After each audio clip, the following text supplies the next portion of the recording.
Peace, love, and wholeness, family. This is Q of Cyphahouse, and this is the Cyphahouse Podcast.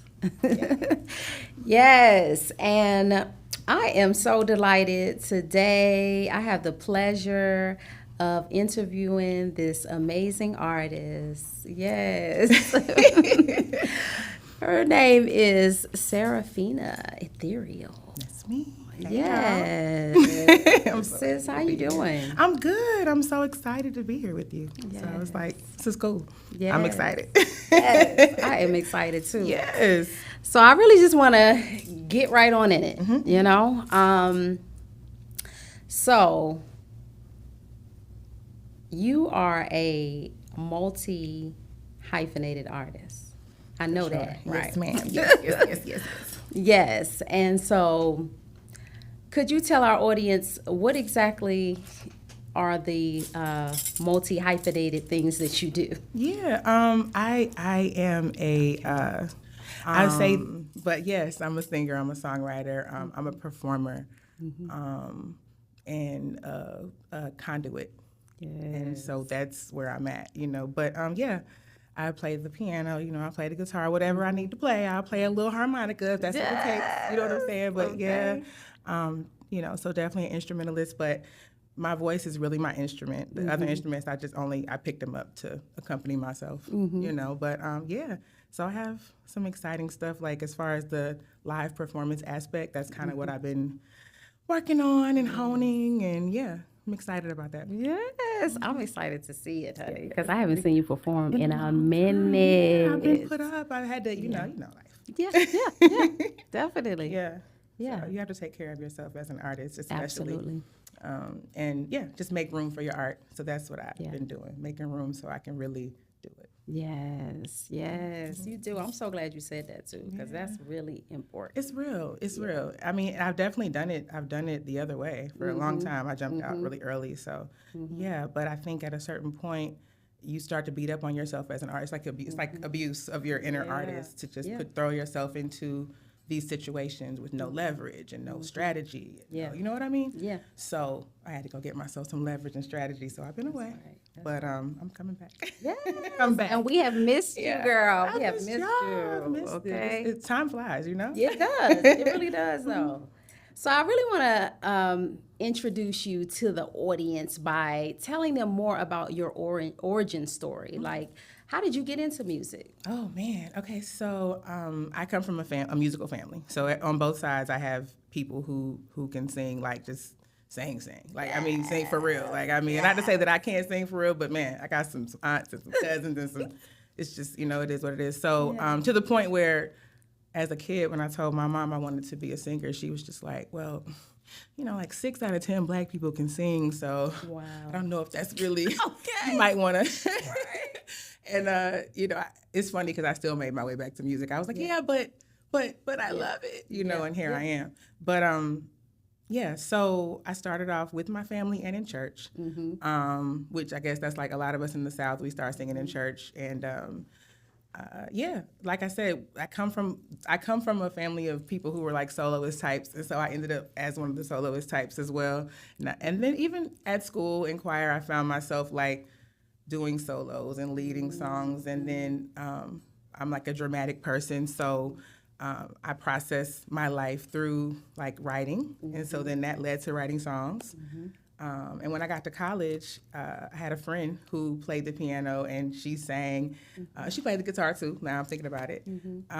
And yeah, one day she sat down at the piano and she did this song, and I still remember like it was yesterday. But yeah, I just was like, let me sit down. Let me see what I can, you know, what I can create. And I had taken piano lessons as a kid, but it was something that was kind of forced on me, I guess, you know. And so, you know, as a kid, it was like I resisted it, you know. But when I like found it again as a young woman, and then I, you know, started singing and really vibing and really creating and connecting. That's why I say conduit, because I think that if I just liked my music and, you know, that was just my experience, I probably would have quit music for real a long time ago. But because I know that I can tell a story and then you can feel it and like he can feel it and like they can feel it. We can have an experience together and it can even take on a new meaning, right? Something that might have meant one thing to me can mean something totally different to the world. Yeah. Once I started to have that experience, that exchange, I'm addicted. So that's how it happened. But yeah, I started early. I went to school early, so I was in college at 16. So when I was having all these experiences, so then I came back home to Atlanta, and like I used to sneak into like this place called the Baby Grand Piano Bar on Old National. And I don't know if you know Bonnie, but Bonnie had an open mic. This was 1,000 years ago. Bonnie had an open mic, and everybody was there. So I met Abyss, I met Cocktails, I met Abyss actually had a band called Poseidon at the time. Okay. And he was performing with this guy named Mo Green, Rochelle Scales. I met, just all these people. Tommy, I met everybody during this time. Georgia, everybody we came through this spot at some point. And what was the timeline of this? This is 2005, 2006. So again, I'm like a little baby. That's when I first got here. Yeah. So, and I feel like, shortly after that, I probably encountered you on the scene, And so, but, that's where I really, as far as like just as a little, baby Serafina was really born, right there on Old National on the South Side, you know what I mean? Right. And I wasn't even old enough to be, to be at the spot. But, I got up and sang my little piano song, and the rest is history. So. Oh, I love that so much. Like, I love that. I love hearing people's origin story. So I'm glad you brought up songwriting, because I'm interested in knowing more about it's a two-part. So do you remember the first song that you wrote? Great question. And then what is kind of your songwriting creating process? Okay, so I don't remember the very first song. I know that I was in college. The first song that I remember other people like singing back to me, and they were like, "Can you do that one song?" It was a song called "Addicted," and I can remember it. I don't know if I can sing it because it's been a minute, but but I remember it. But the other part of the question, I'm sorry, I lost my train of thought. You asked me about my process in writing? Yes, your process. It depends on how and what I'm writing. So if I'm with a producer and they have music for me, then I like to listen and, catch a vibe and see what I'm led to create. When I'm alone at the piano or with the guitar, then it's just like, it's going to come just straight from how I'm feeling. And then as soon as I get a little tune that matches how I'm feeling, you know what I mean? Then I'm going to start to hum. The melody will come. I'm a melody girl first. And melody and kind of cadence and how I want it to sound and how I want it to feel. And then the words will come. Okay. But I like to write quickly. I write pretty fast. And then, songs kind of take different forms. So basically there's that initial form when you first create it. And then over time, as you perform it, it grows, it changes. You know what I mean? It matures, Yes. So that's all a part of that process, I think. But as far as me, if I'm, like, let's say I have a project to do, right? Which I have one coming up. I like to write a list of names associated with experiences. And I'll just literally write a song about each experience. And sometimes it's not even my name. Like, it could be like a name that belongs to me, if you will. It could be just a name of a situation or something that reminds me of a situation. Yeah. And I'll just go off that. So that's, it's just how I get in my creative, like, well, what am I going to talk about? I feel like life is full of inspiration. Yeah. I'm love inspired first. Honestly, love is the thing that inspires me the most. And the pursuit of love and the protection of love once you get it. And like, it's so universal. Yes. So everybody and anybody can relate to it. Absolutely. Because we all want it. We want to keep it. We want to take care of it. We don't want to lose it. All these things that we share. So. Awesome. Yeah. So when in that process, how do you choose which instrument to lead with? So if I'm writing on my own, it's going to be piano. If I'm choosing to write with an instrument, just because that's like home to me. I picked up the guitar almost as like a challenge to myself. Like, well, can you write a song on this? And I loved it. And I think that I probably haven't done the last of my guitar writing, so we'll see how this next project really pans out. Because I love the guitar. I love playing it. But the piano, I have more of my ability is stronger on the piano. And all it takes is a few chords, piano or guitar, and you're there. So, normally, like I said, if it's just me and I'm in my creative space at my purest, I'm going to sit down at the piano. I'm going to start tinkering around until I have a few chords. and then that match my mood, right? And yeah, I'm gonna go from there. So Okay. So I was going to ask another question, but something came up in you answering that. And so I wanted to ask, is there like some type of ritual or something you do to prepare for writing a song? Ooh, I don't know if I can say this ritual. Look, the ritual's been decriminalized recently in the city of Atlanta. You know what I mean? But Okay, right. But that's pretty much it. I mean, the thing is, like, you definitely can create an environment that lends itself to creative expression for sure. And also, I think you can really have something on your mind, and you could be anywhere. Like, where's my phone? I just need something because I need to get these.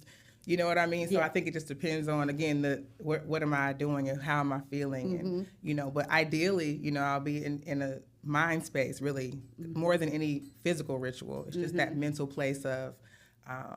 I'm ready to express, or maybe I need to express because I know I'm going to feel better afterwards, no matter what I'm talking about. Once I write a song about it, I put it in the W column, no matter what the experience was. You know what I mean?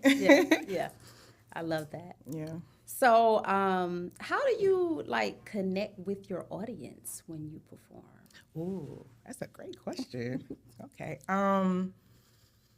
So I thought you were going to say connect with my audience in general, and I was going to say I'm working on that. I'm not really. I can't. We lived so much before social, so it's an adjustment for me because I lived 10 lives before we were even doing the whole social thing. Right. So I'm learning and growing into that. But you asked a different question. You asked about on stage. So, okay, so mediocrity abounds, right? Especially when it comes to the arts. It's a popular dream we have, right? Okay. And I'm of the thought that everyone needs to express. And so I feel like we need all the levels of creation, and everybody's on their journey of creation, right? But also, people do expect you to be mediocre when you stand to perform. It's just the bottom line. I don't care if you're doing poetry, rap, singing, painting. Like, no one really expects greatness because there's just so much other. And that's probably always been the case, right? So when I start to sing, most of the time the crowd is a little surprised because they're not expecting. I don't know what they're expecting. And also, I'm kind of like laid back. I'm not really a loud presence per se when I just walk into the venue necessarily. So, and when I set up, they're just not expecting it. So they're shocked. They're surprised. And I like to do a few runs in the beginning, just kind of, again, it's more of an introduction of like, no, I can sing for real. Like, no, you can relax. You're going to go on a journey with me for real. So once they get a sense like, oh, no, we got a real, this is the real thing. That's the best way I can put it. And again, we need all the levels. So I don't want to sound like I'm coming for anybody, but I'm just saying people are not expecting. No, I feel you though. So at that point, then I get into my words. And I'm going to, like, basically, it's like, I'm going to verbally undress, and you know what I mean? So it's like, I'm going to even shed the skin. Like, so, because now you're about to get my honest truth, and in a way that I can deliver it better than me just talking. Because words fail. And melody can, like, fill in some of those gaps, right? And the vibration of music and the rhythm of it, the cadence, it can fill in the gaps where words fail, you know what I mean? Yeah. So, once I start telling my stories, it's like, again, my story becomes our story. They can feel it. The crowd can feel it, and I can feel them. But yeah, that's pretty much it. It's like, I think I connect with them through honesty, and then, like I said, just the surprise of, and I can't take credit for that particular piece. Again, I'm coming from the generations of the people who did they sing circles around me. So I can't really take credit for that. But yeah, it's that surprise. And then I think I would lose them if they couldn't relate to the song once they got surprised, if that makes sense. But I think, I'm going to come at you in a way where it's like, it's fun. I'm having a ball, you can tell. And then, we get to have that experience together. And I'm telling my story, but it's not really my story, it's our story. Yeah. So. Yeah. And just to lend to that, because I've seen you perform. Yes. You know what I'm saying? So, and yes, y'all, she can sing, okay? And she's a great writer. And what I love about your performance is just like you just said, she be having fun, y'all. Yeah, I be Like laughing she and, be yeah. laughing in the midst of her. It's as if the song comes from somewhere and you're like experiencing it So right true. while she's So true. performing, you know. And it feels like the way you write to me feels like if we just sitting down, catching up, having tea. You know what I'm saying? Like that's what it feels like. And that's what I always love That's how it feels to about me, too. your art. Yeah, Yeah. that's how It's like this my homegirl. Like, Exactly. Like, and yeah. she's just like telling you what had happened. And yeah, in a way that I wouldn't verbally, right? Yeah. But through a song, I could say it all. You could say it all. Yes. Yeah, that's awesome. That's awesome. That's such a high compliment from you, because like, yeah, No, y'all know for Q was a real. vibe. I don't have to tell the people watching everything. So yeah. Yeah. And she's honest, y'all. For real. I'll never forget. One of my favorite memories of you, we were at this show with, what was it called? Man. The art, I don't know. Don't start me lying. And dude be changing his name who hosts it. I call him Vince, but he got a different name, I think. Okay. But anyway, we know were how at that this goes. show, and I had this, I was wearing this purple lipstick, y'all. And then, like, I had performed. I sang a little harder. I did my little tune. I got off stage, and I was like, hey, girl. And Q, she said, hey, girl. And she looked at me. And you said, girl, what the fuck is that on your teeth? I would never forget it. I had purple lipstick. I was like, girl, thank you. No, that was so real. Q, you got to understand. People will just let you walk around with purple lipstick on your, not cute. Right. So when but a person like that, when they give you a compliment, then you can take it in a different manner, because you already know you're gonna keep it 100 with me, which I love. Like I said, please don't let me walk around with no. Please, you feel me? Please don't do that. Right. So yeah, that's one of my favorite memories. So it's not my only, but I have some good ones. But that one, I was like, yeah, that's a real one. I love that. Yeah, I love that. Yeah. Okay, so do you have like a ritual that you do before you perform? Ooh, right, same ritual, but Right. no, Right. But yeah, not really. I definitely think that I will coming here. I listen to a couple of my songs just to get in that mode. Mm-hmm. I definitely do warm up, and sing some. So that's probably the only real ritual that happens every single time. It's like a sound check, a warm up, etc. Because it varies. Because sometimes I might have just gotten to town. I might just be literally coming into town and going to the venue. That happened to me like recently. So, I didn't have time. I literally just walked in and it was like a crowd. Yeah, they were waiting on me. They were like, okay, right. Yeah. Okay. So, yeah, it just depends on my setup. But ideally, again, if I have my way, I would love to just kind of vibe and have my running water and my plants and my peace. But if I don't get that, it's okay. Okay. No matter what, the show must go. Like, I don't, no matter who's there, who's not there, as long as I'm there and the crowd's there. You see what I'm saying? You feel me? Like, that's how we do it. So, yeah. I love that. So, are there any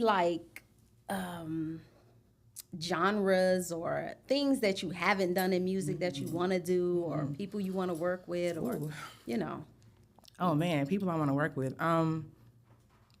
Wow, I don't know. I feel like there's probably a lot of people I want to work with. I want to work with really talented people. I feel like there's a sound I'm still chasing, especially when it comes to recording. I think there's something else still yet waiting on me as far as in the creative space. So yeah, I want to work with awesome producers. I want to work with just amazing artists in general. As far as genres, I'm wide open. I've done a lot of different things in a lot of different genres. Yeah. Honestly, I'm kind of leaning more kind of hip hop. I don't know how to explain it, because I sing, and so once you start singing to people, they don't really want to hear you talk at all. They like, that was great. Are you gonna sing? Right. Right. Exactly. Yeah. So I think there's a way to kind of combine those two passions, because I have a lot that I want to say, but at the same time, I want to keep that essence that is, like I said, that thing. Because again, everybody's kind of worried, or not everybody, but I've seen some artists that are worried about artificial intelligence and things, and I just feel like, we're good. Yeah, I feel the same way. Yeah. I'm like, it ain't got a soul. It doesn't. So I mean, and I mean, are y'all gonna watch a hologram? I'm just saying live. Right. You feel me? But I get it. I guess if you just throwing, putting a song together. I think the real issue is that as far as for the industry, artists have been manufactured for so long, right? That now it's like, well, we could just manufacture. But you can't. You really can't. Not the actual connection part and the real part. So like I said, I'm just. Yeah. Yeah, I I'm think kind of that'll excited. just be a space Yeah. that people can. It's cool. Yeah, I don't have a problem it'll with be a it. part of Creativity. creation, It's just like, the yeah, entertainment. absolutely. Yeah, Yes. but it's not going to take the place of. It you know, can't. it No. can't. It So, can't. So and it actually, I don't think get I think it drives up the value if you are Exactly. the real, if you're able to channel that real energy in real life. Oh Yeah. man, I think our value is going up. Yeah. So. And then imagine how that you can use that. Yes. For, You know what I'm for saying? everything, For especially everything. as an independent artist, it's like we have 1,000 things to do, and then we need to be creative and be in that space as well. I think that for business purposes, it's definitely great. Yeah. But in the creative space, it doesn't scare me.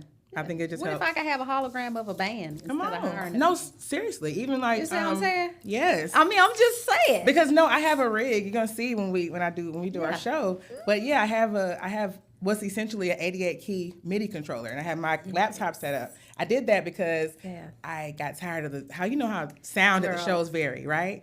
And if the sound ain't right, now you working extra You hard. already know. I know, So- girl. I'm just. So I done made it. So Yeah. look, Q. Now I just gotta hand the person Yeah. a 1/4 inch. You Period. plug that in. Yeah. You can turn I it got up and it. down. I got everything. Yeah, else. I got it. Right. Yeah. And with that being I'm at said, that same place. right. So we gonna one woman band this thing if Yeah. we need to. Yes, Lord. All the above. Yeah. So And if people come If in people and come, it's great. delightful, It'll but already the also- foundation is already done. no doubt. Yeah. And also if we need to rock, we ready at We're all ready times. at all times. Yeah.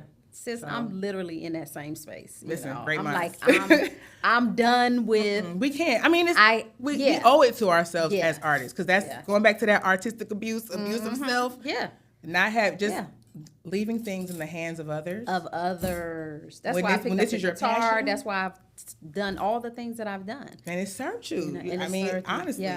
I feel Yeah. like we can see an evolution with your music, your Yeah. career, like. Yeah. So I think the other way is just bondage. If it's really your passion. Now, if it's just business, okay. Exactly. But Exactly. I think that's an easy way to get all the passion and suck it out of whatever Yeah. you're doing is to put it in the hands fully of others, for whom it is business. For them, Yeah. it really is. Yeah. So, but And you really, I feel like, I know for me, I feel like you get a different show when it's just me.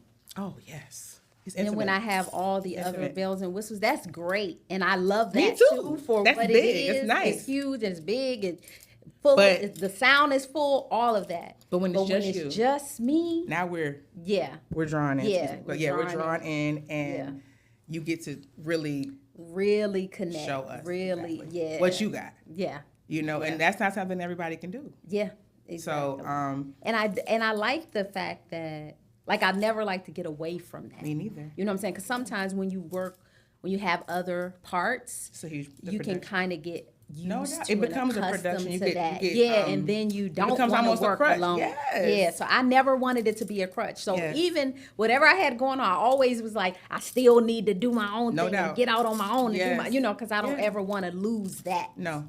Yeah, I totally agree. I mean, I think I might have too much of that. I'm trying to do some team building now Right. because I've done so for so long. Yeah. It's like you just want to be, just like you said, in a place where it's not a crutch. It's something that you can have and it's nice. But also when it's time to go, like I said, I'm ready to go. And especially when I was first starting and I was just guerrilla marketing and just popping up everywhere. Yeah. I might not have a budget for a band. I mean, especially back in the day. So it's like what's up? What's up? And now I'm in a place where it's like, of course, I'm always going to take care of my people. But to your point, there's something about being able to just go for it and really give the crowd my pacing. If I want to slow down, speed it up, stop, tell a joke, whatever. You know what I mean? I can do all of that. No one's thrown off. If I want to decide not to sing a song, sing a different song. Yeah. You know what I'm saying? Because if you have a production, you guys have rehearsed, you can't really, you can, but it's kind of like crazy. Like, okay, anybody know this one? Right. Right. So that freedom and just like you said, the intimacy of the connection is different. But I love playing with the band. Yeah. I'm not gonna lie. Oh, yeah, I love it. It's kind of easier, I think, right? Yeah, definitely. Because you can like lean and rely on them. Yep. Yeah. So, Yeah, I love it. Yeah. Like, I love all of it. Yes. I think I just kind of identify with the difference of the two. You know what I'm saying? And the pros and cons of them both, And like you said, it's just when you by yourself, like, it's whatever you want. It's all you. You know what I'm saying? It's all For better or you. for worse, Exactly. right? It's all you. You know what I'm saying? But that's beautiful. So, yeah. That's beautiful. Yeah. I totally agree. So I wanted to ask you about like a song of yours that you could kind of break down the lyrics and the inspiration behind it. Oh my. Okay. Lovely. Okay. What song were you gonna sing for us? Yeah, it's funny. I'm thinking about that. I'm like, is that the one? Yeah. So I was gonna play Deeper. Yes. And it is a double entendre, if you will, because I'm saying like, the words are the hook just repeats deeper, right? And it's talking about we can go deeper and look deeper. And the verse says, when you look at me, what do you see? You know, ask me what I'm feeling. You know, I say ecstasy. I wonder how we got here, what you do to me. You know, I talk about love all the time, so it's a sexy song. You know, so electric, so connected. This is new to me. You've been so patient. How can I say no? Been so sweet while you were waiting. So much self-control. You prioritize my safety, make me comfortable. You prioritize my safety, make me comfortable. I say, let me see. Okay, let me see. Well, don't give it all. Okay, all right. But long story short, the song is just literally, and it's not the double entendre is the deeper part because it is a sexy song. So you can imagine, part of it is literally physical part. But then there's a part where it's like, just, I want to go deeper than what meets the eye. And I want to go deeper than the surface. And I want to know what's really inside, and I want you to know what's really inside. Yes. So, like I said, I'm asking that question. And then the second verse is like, when I look at you, I see the truth, and I don't have to wonder what you are. You come bearing fruit, and I talk about, the other side of it and what I see when I look at you. But I'm starting off with that question of like, what are you seeing when you look at me? And look deeper. And that's really the point of the song. Yes. But again, it happens to have that double meaning. But that's it. But I'll get the words together when I sing it later. Girl, child. Like, I probably couldn't. What do I say next? I probably couldn't talk none of my words. It's like, well, what did I say? But I always get stumbled up when people ask me. I'll be like, what is the song? I don't know. Right, exactly. It's a vibe. So, everything goes together. The intro to it, and you're like, and here you so And I reserve the right to drop it on stage. I'll pick it back up. I'll figure it out. We'll rewrite it on the spot. Period. If needed. Yes. Yes. And I love that. Me too. Yeah. It's that freedom. Be you. Do you. You know what I'm saying? That's where the exchange comes in. Yeah. That's how I know, like, okay, this person is awesome. Like, I was watching a clip last night of what's her name? Tyla? The Make Me Water? Make Me? Yeah, I like her. And she was doing, I like her too. Yeah. And she was doing a big concert, looked like a festival. Yeah. And something was going on in the audience, and I guess it looked like they were hurt or something. And she was like, stop. Yeah. Like, she stopped the whole thing in the middle of the song. Like, are they okay? Yeah. You know what I'm saying? I feel her though, because I would feel horrible if I'm just singing my heart out, and meanwhile you're having a medical emergency or something. Like, let's hold on, because this is just a song. This is just a song. we can. Yeah, let's not let anybody get hurt while I'm just up here. Just for sure. And I think it's real. And also, I saw something like that with Monica, but it was different. Cause I think a dude maybe put his hands on a woman at her show.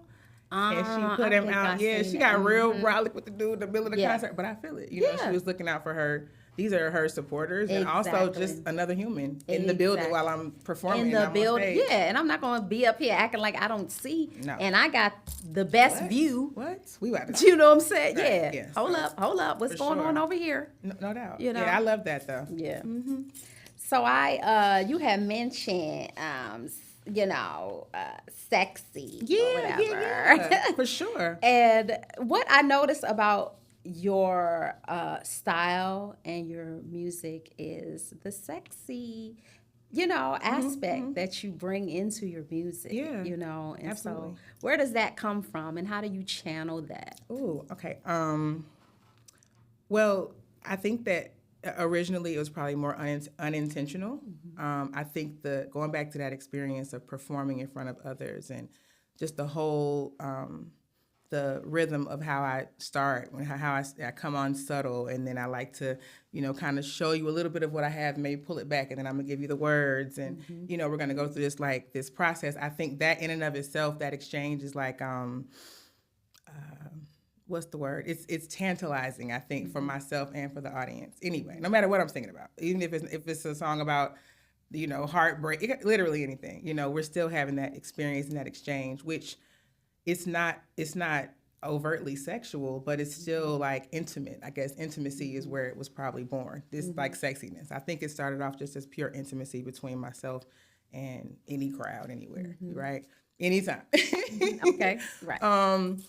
And so, yeah, over the years, I think that as I just I've gotten older and my topics I've talked about a little bit of everything.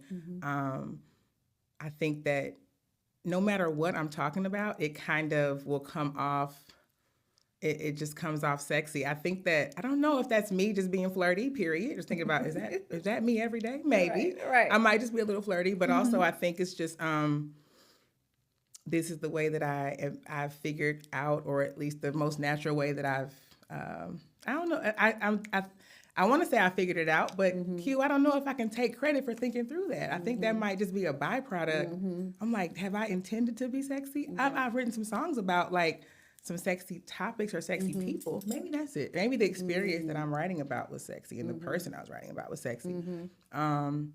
And then, yeah, I think I enjoy being sexy. I think that is like such a fun energy. Yeah. And I think that I don't know. I think we've really kind of taken some of the fun out of being sexy. I think people make it so serious. And yeah, I think that's one of the most fun parts of life. It's so funny. No matter what's happening, flirting is fun. I mean, I'm just saying, it can brighten anyone's day, a little. Absolutely. So I think we've kind of maybe put a little bit too much on people with the sexual energy, or music with the sexual energy, or art with the sexual energy. I think, people maybe read it as a little bit too serious. For me, it's more playful. It's fun. I don't think too deeply about that part. It's just like a fun little extra. Like when I wrote Deeper, again, I wasn't thinking about sex. I was thinking about, I was thinking deep, like deep. Yeah. But then after I listened to it, I was like, girl. Yeah. Right. Like, wait. And then especially, again, when you get on stage and you're singing it and you're like, oh, yeah, this is oh, wow. Okay. Whoops. So, yeah, that's like a happy accident. But I think in general, I just don't shy away from anything in life. Like, so the pain, the joy, the sexiness, like, because again, all of that's adding to the experience, and it's making it more of a robust experience. And I think, I enjoy being one of the like harbingers of like, having fun with your sexuality and just having fun with your art. Like I said, let's like push the boundaries a little bit. Yeah. I mean, and the girls are pushing them all the way these days, like for sure. So I'm kind of like mild and tame now. Maybe back in the day I might have been a little bit like risque, but I'm pretty innocent and mild compared to. Okay. But I love it again because we're seeing this different. We're just seeing a pendulum swing, and I grew up on like. 3-6 and different people, the slob on my knob and that kind of stuff. But now the girls they're the pimps of the game, and they're talking about, they're just how they want it, how they like it. Yeah. And, but not for free, and I noticed that was when, a lot of people got offended because I feel like as long as they were freaky and weren't mentioning any kind of money, there you go. I think they loved that. Ain't that right up? They were like, but the fact that you said that though, like I never really looked at it like that, but that's the whole fact. When the girls because if these women were saying the same exact thing, but just doing it for what for just, nothing, I guess for sexual gratification. Yeah, but now that it's like, oh yeah, and you gonna pay. It's offensive, but I think that we need that. I think that we need. It's. I hate to just say it like that, but I do think that it's actually pushing the younger guys to. Be a little bit more ambitious, and there's nothing wrong with that. Honestly, I'm not sure that if you're impoverished that you need to be screwing. I'm not sure. I don't know. Maybe, okay, we about to open up. Maybe we don't prioritize. I know. Well, maybe we shouldn't prioritize sex when we're in poverty. I don't know. Maybe I'm wrong. Okay. I know. I mean, I feel the same way too, but I get it though. Like I've been in every stage of life, and I understand. I'm not trying to say poor. When you're in your poor state of living, or if you're at a poor place in life or whatever, that you shouldn't procreate or have sex. That sounds crazy, but I'm just saying, I think if you're a young person and you're out here building and establishing your life, I think that maybe we should prioritize some other things in front of the sexuality. And I think that also as a woman, if you're going to be out here letting people indulge, and I think that it's nice to have something to show for it. Now, I know out of every experience in life you get a lesson, and I can appreciate that, but I also think that I don't know, I just feel like, and again, this sounds crazy, I don't mean that it should be transactional in the way that you need money every time you sleep with somebody. I'm simply saying that if a brother is trying and he doesn't have his priorities in order, then maybe we shouldn't be supporting that as a community. I don't know. And so I'm not mad at the girls. That's my point. Is it my approach? Not quite. The young girls are out there all the way, and I kind of love it, though, for them. I do. So that's kind of my opinion. I think that I grew up with the other side of it, and the men were the ones who were exploiting and subjecting us to whatever, and walking us on leashes at award shows and things like that. And it was all fun and games when we were on a leash at the MTV Awards. It's all fun and games. And I love Uncle, I love Uncle. But I'm just saying. No. Nobody said anything, right? Yeah. But when the girls say, to put me on a leash, can I have a couple of coins? Anyway, I'm done. No, but I mean, it's interesting. It's interesting conversation, and it's such a deep rabbit hole, because as you're saying that, I'm like, that's an aspect. And then there's also the aspect of, just shy of or about 60 or so years ago, women couldn't work. Right. Women had to rely on a man. So in a way we were kind of generationally adopted into a transactional way of being with the opposite sex. No doubt. I mean, even right now, there's plenty of that going on. I mean, even within like the, within marriages and everything else. I mean, so, and so my whole thing, and that's why I'm like, I can't really take a side because, it all plays a deeper part than just what we say. Oh, women should be like that, or men shouldn't be like that, or this, that. But it's like we all was bred this way. You know what I'm saying? And there's only some people that kind of came into their own and decided for themselves, that doesn't really work for me, or I'm going to think and create my own way. You know what I'm saying? But for the most part, people are just following in the footsteps or kind of keeping the generational mindset going in that way. And I mean, also, I think increased ambition only benefits Black children. So if you want to get deep, like the adults being more ambitious and having our ducks in a row before we start, doing what we do. And just even as we're raising our kids, it only helps. It doesn't hurt our community. Helps. So I feel like, I think it'll be all right. I think it's very important to think about your life when you're thinking of, it's all cool and fun. When you're just going back getting it and doing it, but when it brings forth life, and then, as you're going to keep living, right? If you're here, you're going to keep living. So what is that going to look like? Being more intentional and mindful of your life. Absolutely. You know what I'm saying? Yeah. And what that's going to look like later on. You know what I'm saying? I totally agree. So and that, so that's just my take on it. Like I said, and I think that the pendulum might be, maybe it's to an extreme point, and maybe it's going to swing back kind of towards the middle. It might calm down a little bit, but I watch the young girls like, I love it. Yeah. Put that on repeat. I like that. Because I think I was raised by women who, to your point, I don't know. So the generation before us, so to your point, women couldn't work. Well, Black women, it's weird because they had us working in certain cleaning, certain things we could do, but then it was like we were still reliant on a man for a real income in the house, right?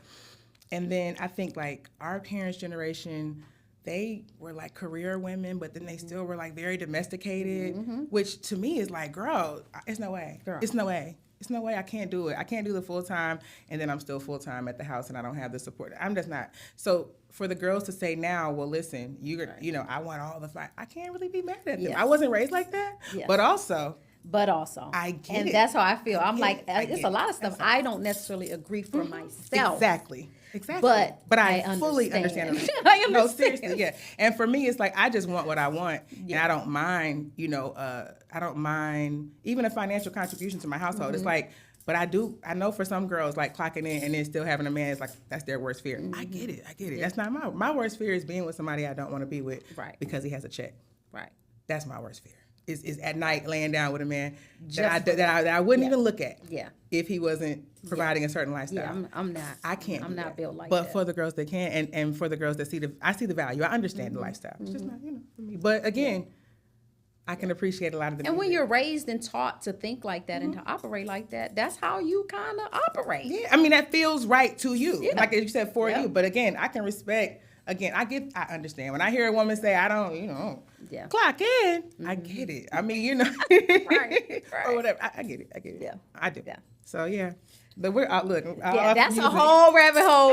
That's a whole podcast in itself, and people have them. You know what I'm saying? For sure. But just back to everything. So I kind of wanted to end it on this level. Okay. With Galactic Soul. For me, Galactic Soul is like you creating your own universe. So, it's, some say you create your own lane or whatever. And I'm like, yeah, that's cool. But that's a road that somebody else already had. And that's a street that already existed. But your own universe is your own. So from the beginning, it's you. To whatever is created is you. And so in you being featured in a Galactic Soul Sessions, how will you create the universe that we will be able to experience? Yeah, it's going down. I'm so excited. I'm so excited. It's been a while. And just like I was telling you earlier, I have this new rig, so I'm just so excited about it. But long story short, what's going to happen is I'm going to be sharing like songs where I'm doing all the instrumentation.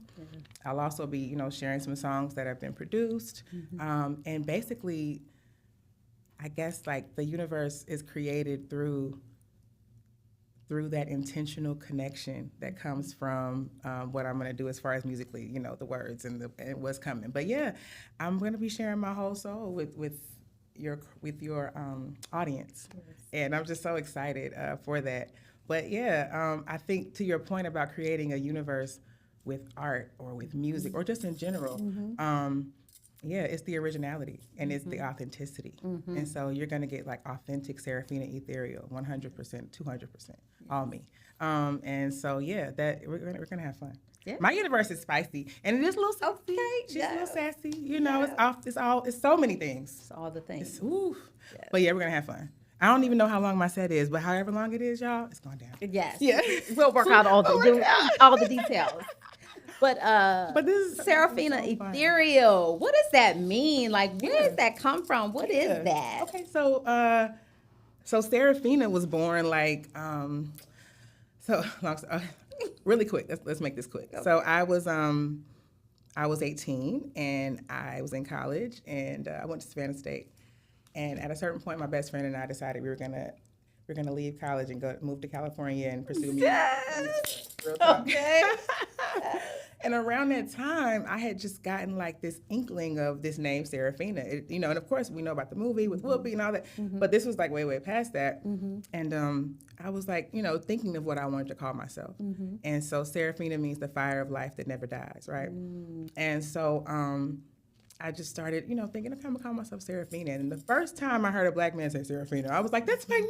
That's me. Hi.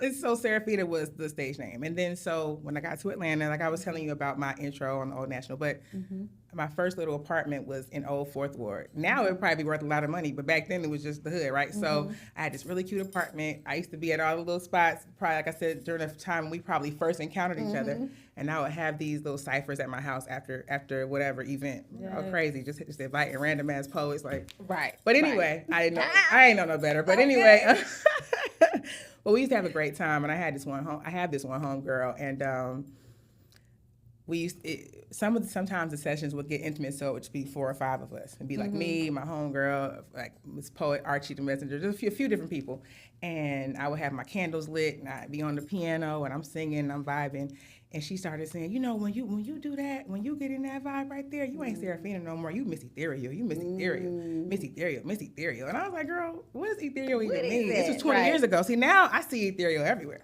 But back then I didn't see it like that. Matter of fact, people used to call me Either Real for years. I'm talking about a decade. I was Either Real. I was like, girl. Either Real. For at least a decade, Q. And then all of a sudden, I started, people learned the word ethereal. And I'm happy about that. Oh, my God. That is hilarious. Isn't it? And so she's like, you Miss Ethereal, you Miss Ethereal. I was like, what does ethereal even mean? She's like, you Miss Ethereal. And I went and looked it up. And, you know, it means heavenly, but also it means light, airy. It's like insubstantial in the way of like, it's like a light touch is how I think of it. And it's an attribute. So it's just like L, or it's like any attribute somebody has been given or given themselves that they put on the end of their name. That's how I look at ethereal. So I am Seraphina, but ethereal is like, that's my God title basically. And that's like, it was given to me by someone else. And I was just like, yeah, I am Miss Ethereal. When I get in that zone, like the person who's coming to Galactic Soul is Miss Ethereal. You know what I mean? Seraphina handles business. We're talking right now. Yes. But yeah, when it's time to sing and I get in that zone and it's like, it's me, but it's not really me anymore, that's Miss Ethereal. Woo! Oh, I love it. Y'all are in for a treat. Okay, October 25th, yes. Galactic Soul Sessions, okay, at Creative Life Studios. We it. All right, y'all. Peace, love, and wholeness. That was lovely.